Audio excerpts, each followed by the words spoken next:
Lloyd Dimshako, and I will be your teacher in music,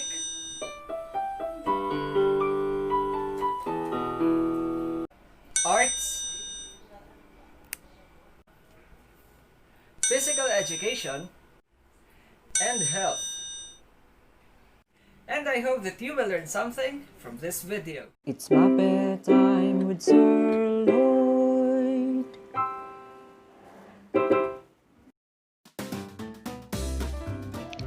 Hello!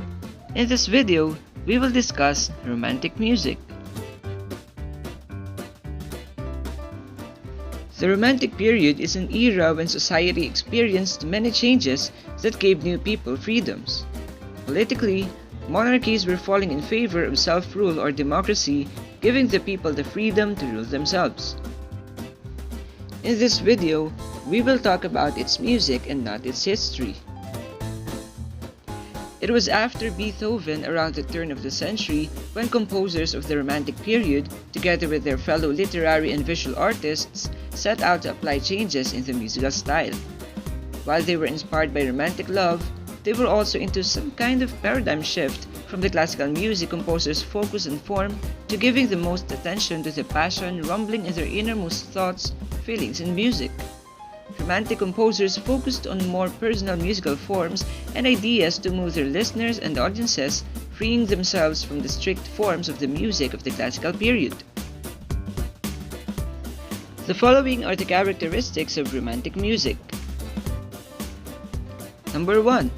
With the goal to express a particular emotion, compositional forms were given less importance in favor of exploring and daring to go beyond the limits of tradition.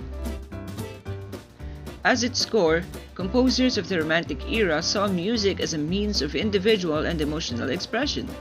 Indeed, they considered music the art form most capable of expressing the full range of human emotion. As a result, Romantic composers broadened the scope of emotional content. Number 2. The melodic range became much wider as well as more singable, song-like, or lyrical. Number 3. More frequent tempo and rhythmic changes with some form of rhythmic freedom called rubato were employed. Number 4. A richer, bolder, and wider range of dynamics and mood with expressive indications were employed.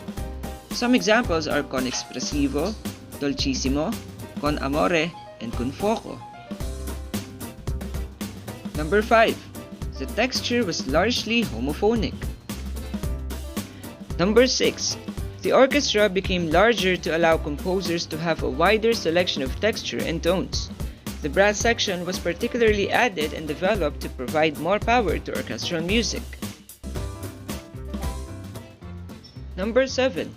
New forms of short instrumental pieces emerged, such as slide or art song, which is a combination of romantic poetry with voice and piano, mazurka, which is a dance music, waltz and scherzo or stylized piano pieces, nocturne, which is a piano suitable for the night, and etude, which is a short yet difficult piano compositions written to help piano students and performers to master difficult playing techniques.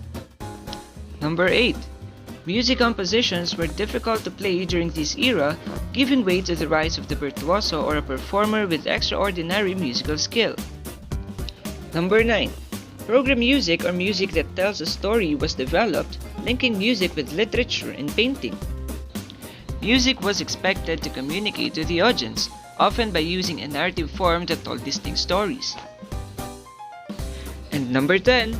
Composers developed a new sense of nationalism during this era. They drew inspiration from and used folk tunes or dance rhythms for their native country to produce a nationalistic spirit in their music. And that's it for this video. I hope that you learned and had fun at the same time. See you on my next video. Bye!